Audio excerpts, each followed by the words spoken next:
자, 이번에는 정치 시그널이 픽한 사람 시그널 픽 코너입니다. 국민의힘 유영환 의원님 모셨습니다. 어서 오십시오. 네, 안녕하세요. 안녕하십니까, 네, 의원님. 예, 오랜만에 뵙습니다. 자, 의원님. 네. 일단 뭐 우리가 이제 앞서서 또 징계 얘기를 해서 또 자연스럽게 또 그냥 징계 얘기로 바로 네. 시작을 또 해볼게요. 네. 권영진 의원의 이른바 소위 멱살 사태. 이거 지금 네. 파장이 뭐 계속 일파만파 커지고 있습니다. 본인이 네. 사과도 했습니다만 우리 유 의원님이 또 같이 또 대안과 미래 소속이시잖아요. 네. 이 사안은 네. 어떻게 보고 계세요? 그러니까 저도 대안과 미래의 일원으로서 이런 불미스러운 일이 벌어진 데 굉장히 송구스럽게 생각을 합니다. 네. 근데 이 문제는 이제 두 가지 측면이 있다고 보는데, 우선 당사자 간의 진정성 있는 사과 수용 예. 측면이 있습니다.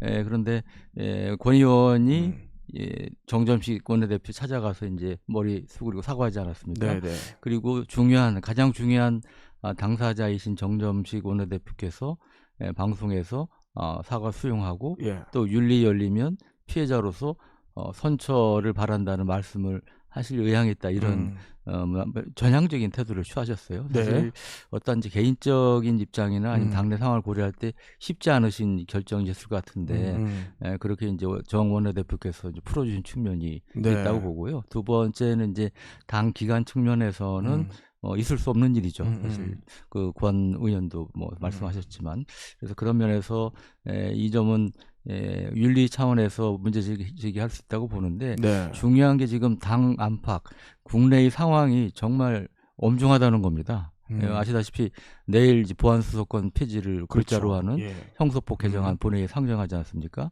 그리고 또 갑자기 어제 그 조정식 국회의장이 개헌 네. 얘기하면서 이재명 대표 연임 얘기를 예. 또 뭐 논의할 수 있다는 네, 취지로 네, 말씀하셨어요. 그래서 상당히 이제 국내, 그다음에 주가 폭락했죠. 부동산 집값 폭등하죠. 네. 이런 국내 상황, 또 국외 상황도 지금 보면은 쿠팡 사태로 인해서 한국 공무원 입국을 금지하는 법안이 네. 미 의회에서 발의가 됐습니다. 그래서 한미 관계도 안 좋고, 뭐 우크라이나 젤렌스키 대통령이 북한군 뭐 3만 명 추가 네, 파병설도 그러니까요. 얘기하고 있는 예.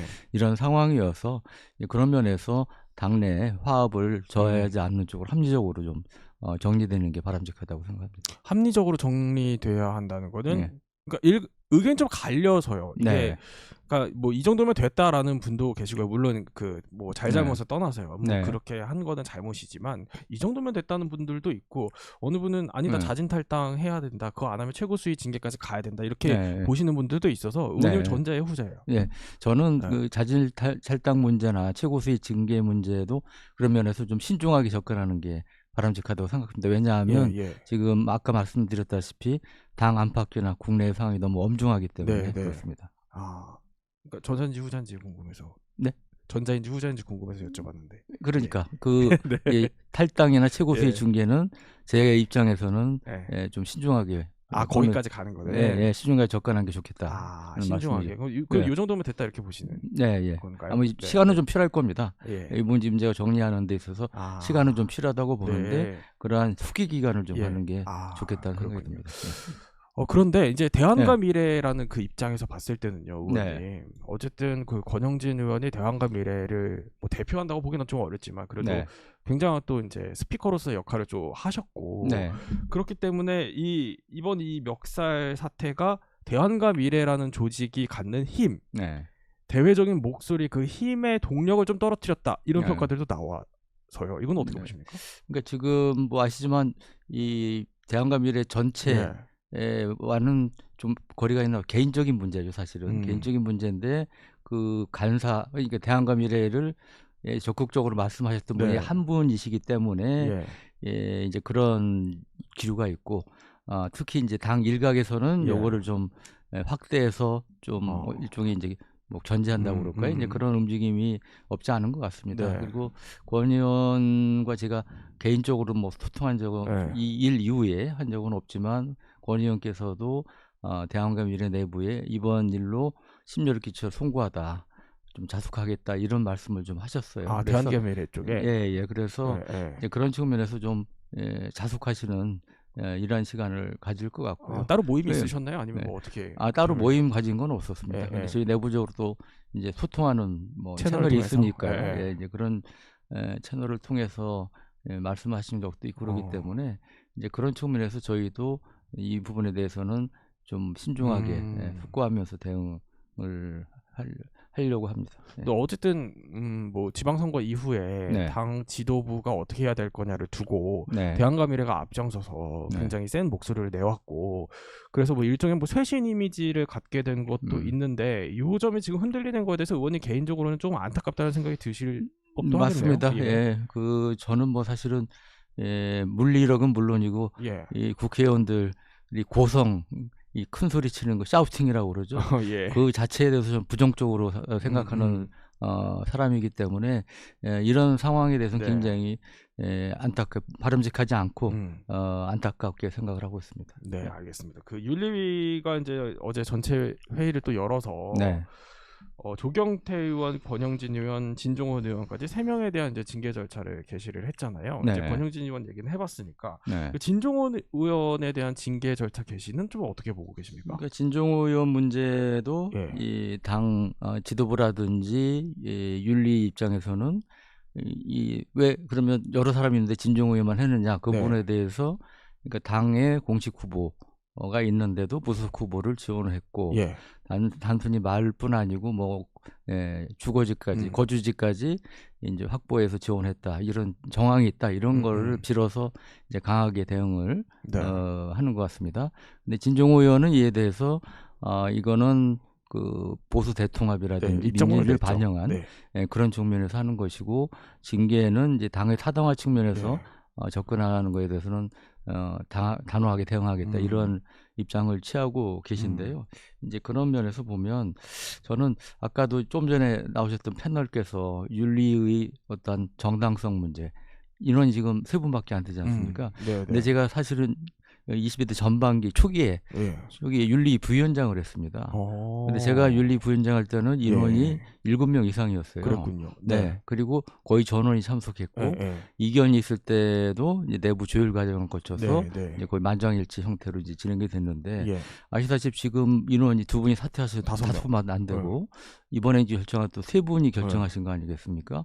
그리고 윤리 내부에서도 뭐 부위원장님이나 이런 분이 그 어떤 징계 기준에 대해서 지도부에 대한 충성을 강요하는 듯한 이제 그런 거라는 비판을 좀 하시고 그런 상황이기 때문에 저는 이게 윤리에서 윤리가 빠지면 무슨 의미가 있겠습니까? 그러니까 윤리라는 건 제가 생각할 때 어떠한 정당성, 공정성, 신뢰, 이런 거 아니겠습니까? 근데 지금 그런 부분이 좀 상당히 훼손된 상태가 아닌가. 그래서 앞으로 윤리에서 어떤 결정, 앞으로 뭐 더 많은 분이 참석해서 뭐 5분 채워서 어떤 결정을 할지는 모르겠으나 그런 점에서 저는 아까 뭐 패널 말씀하신 어떤 법적인 문제라든지 이걸 떠나서도 상당히 이 문제가 될 수 있다.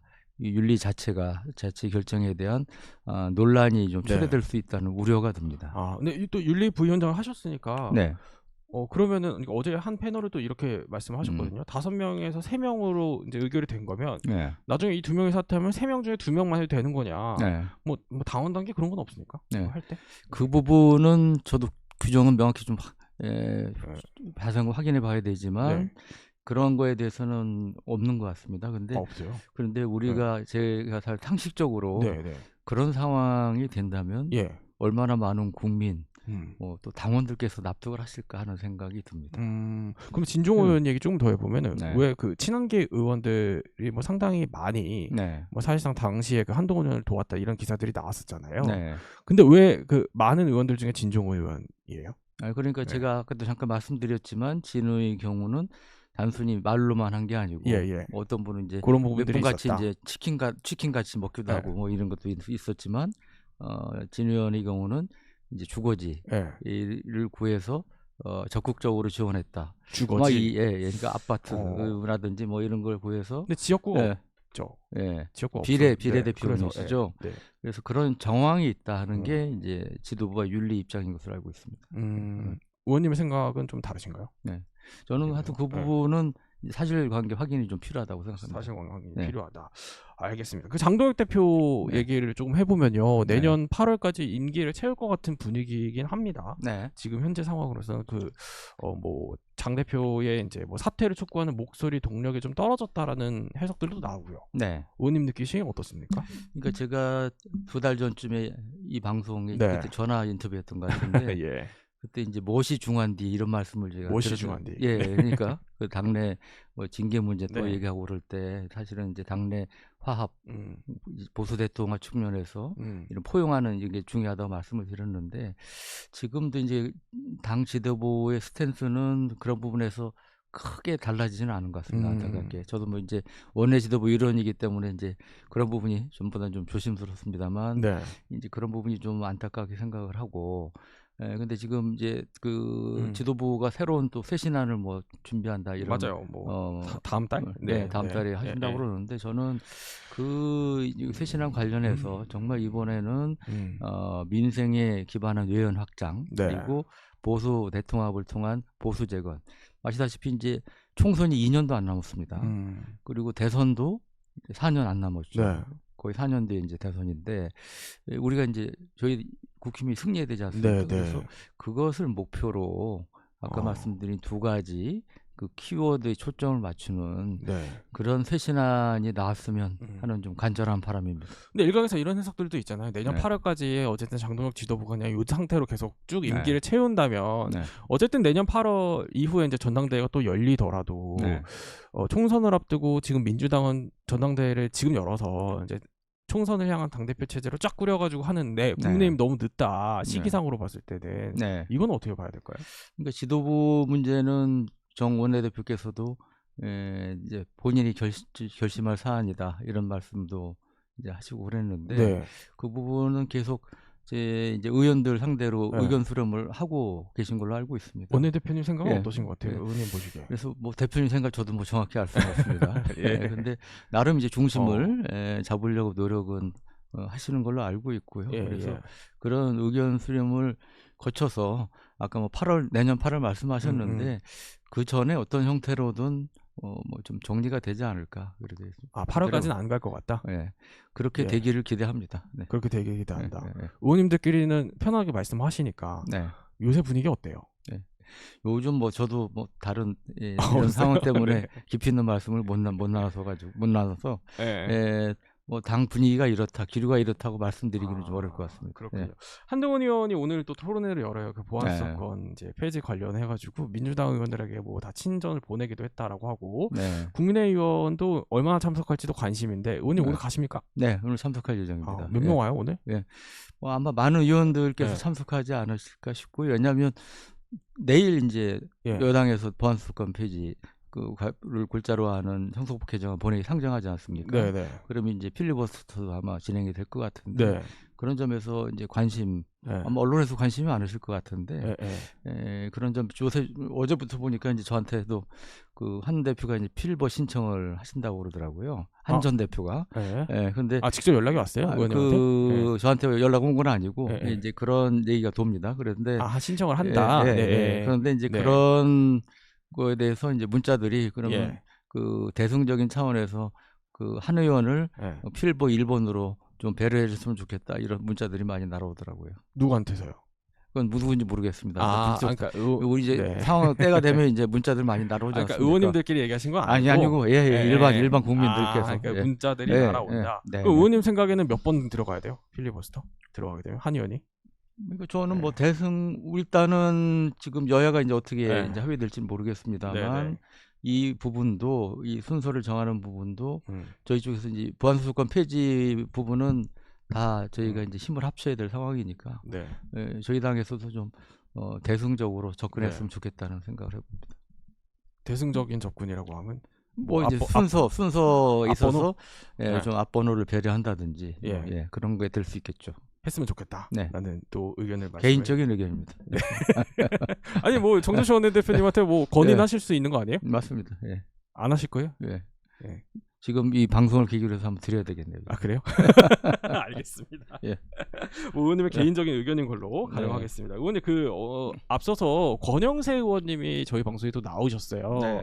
그래서 나와서 하시는 말씀이 네. 사실 뭐 좀 어렵게 털어놓으신 것 같긴 합니다만 네. 내가 체감하기에는 우리 네. 당내에 비장, 네. 비한 네. 이 둘 다인 사람이 절반이 넘는다. 네. 체감하기에는 네. 의원님 체감하기에도 그렇습니까? 어떻습니까?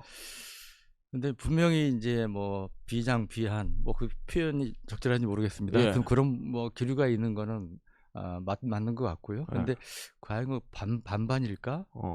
그 부분은 저는 뭐 개인적으로 동의하기는 좀 어렵습니다. 그리고 그 한동훈 의원 얘기가 나와서 말씀인데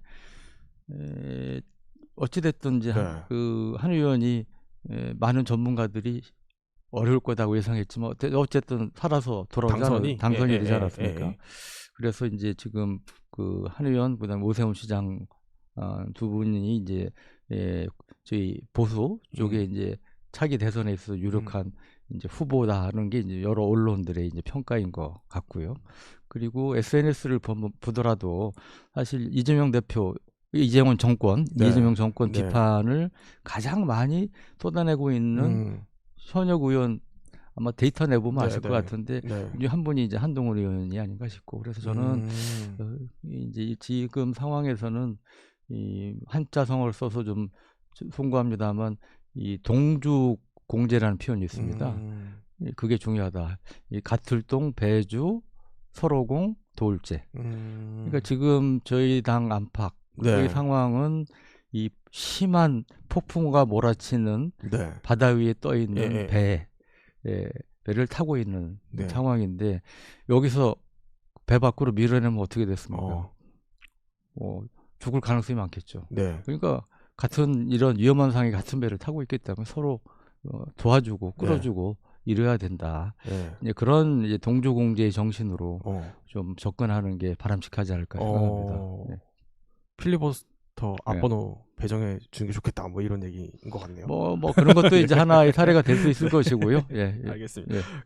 그러면은 그 말씀하신 맥락에서 복당이요. 한의원 복당에 대해서는 좀 이견이 갈리네요. 그 의원님들 사이에서도 소위 뭐 친한계 쪽 사이에서도 뭐 지금보다는 지금 들어와서 하는 것보다 조금 더 시기를 갖는 게 낫다 뭐 이렇게 보시는 분들도 있는 것 같아서 의원님 생각은 어떻습니까? 저도 기본적으로 하여튼 그 부분은 무리하게 서두를 필요 없다. 서두르는 건 바람직하지 않다 그렇게 생각을 합니다.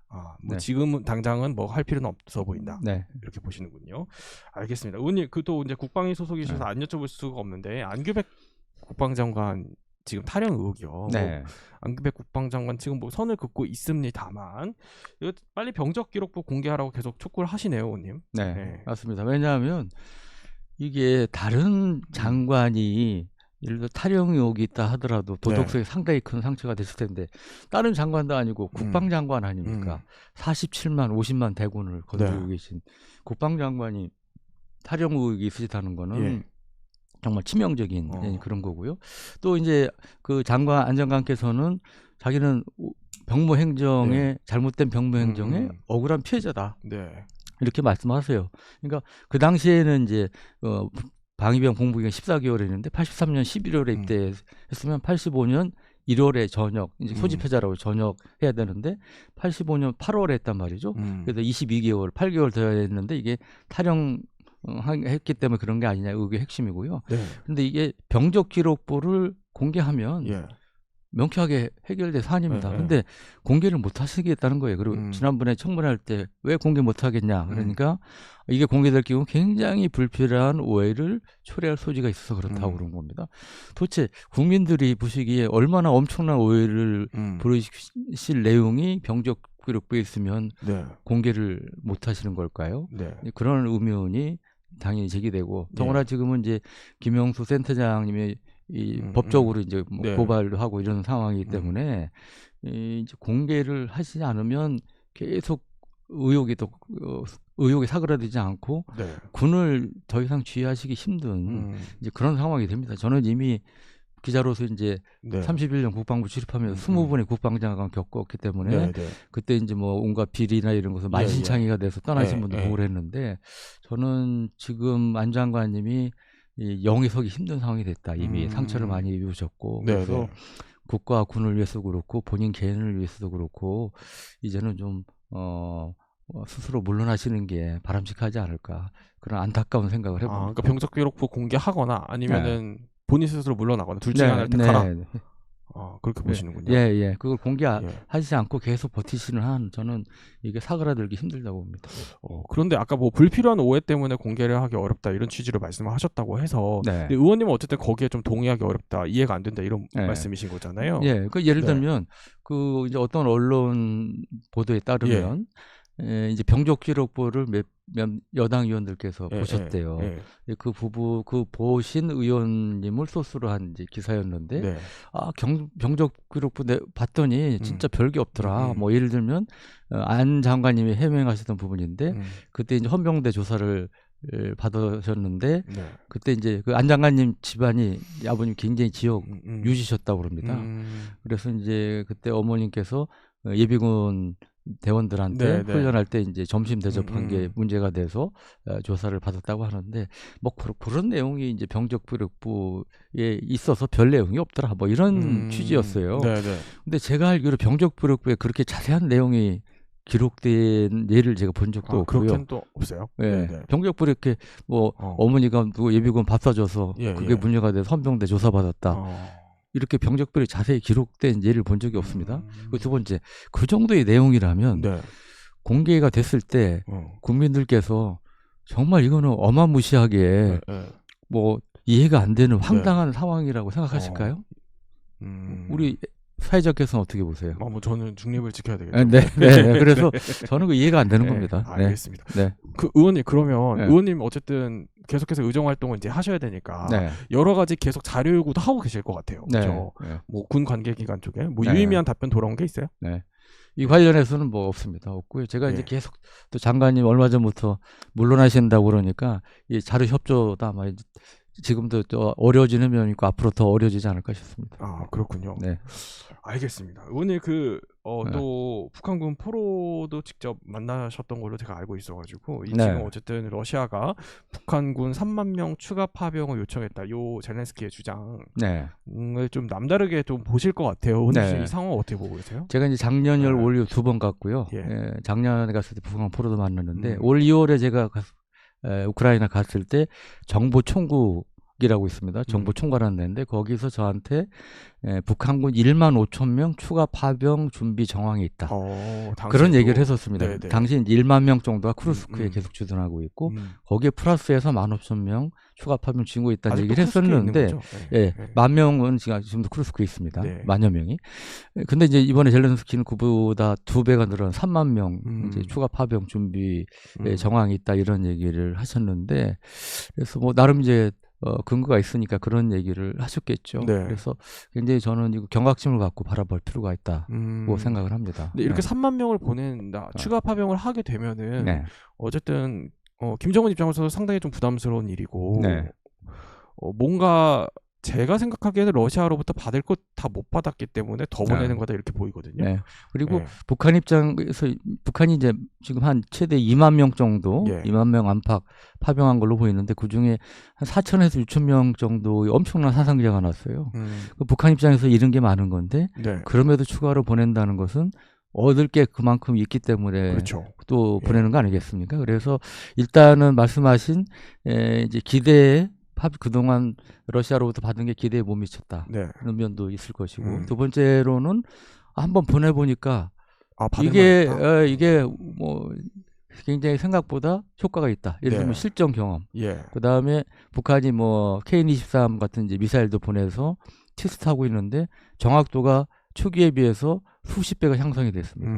그런 것들. 그 다음에 북한이 핵추진 잠수함도 지금 건조해서 작년 말에 처음 공개도 하고 그랬는데 그러한 핵추진 잠수함 관련이라든지 정찰 위성 관련이라든지 ICBM 정확도 문제, 다탄도 기술, 북한이 러시아로부터 끌어내야 될 첨단 군사 기술들이 꽤 있습니다. 그래서 이제 그런 면에서 또 기대하면서 추가 파병을 추진할 가능성이 있는 게 아닌가. 저희가 물론 이제 실제 예. 파병할지는 좀 두고 네. 봐야 되겠습니다만 그렇습니다. 저희가 취재한 바로는 예. 러시아로부터 SLBM 그 콜드런치 기술 있잖아요. 이걸 네. 이전받기를 원한다 이렇게 말을 해서 네. 이게 사실 이전 받게 되면은 뭐 아직 북한은 부족한 상황인데 네. 상당히 우리도 한반도 안보에 악영향을 미치게 되는 그런 사안인 거잖아요. 그렇습니다. 네. 북한이 이제 약 10년 전쯤에 사실 SLBM 그 수중 시험 발사도 네. 하고 그랬는데 근데 제대로 성공했으면 사실은 이 배치를 하고 있어야 되는데 그런 게 없어요. 아직까지 정황이 없기 때문에 SLBM 기술이 아직 그 부족한 부분이 있다. 이렇게 네. 추정이 되고 그렇죠. 예. 말씀하셨다시피 이제 북한이 가장 원하고 있는 부분 중에 하나가 이제 그런 것이죠. 더구나 핵추진 잠수함을 건조하고 있기 때문에 네. SLBM 기술 확보가 필수적입니다. 네. 또 핵잠을 도입하는 우리를 네. 또 겨냥해서 그렇죠. 네. 이런 식으로 또 속도를 내고 있는 거 아닌가 싶은 생각이 들기도 합니다. 지금까지 네. 국민의힘 유영환 의원님과 함께 얘기 나눠봤습니다. 의원님 고맙습니다. 네, 고맙습니다. 네.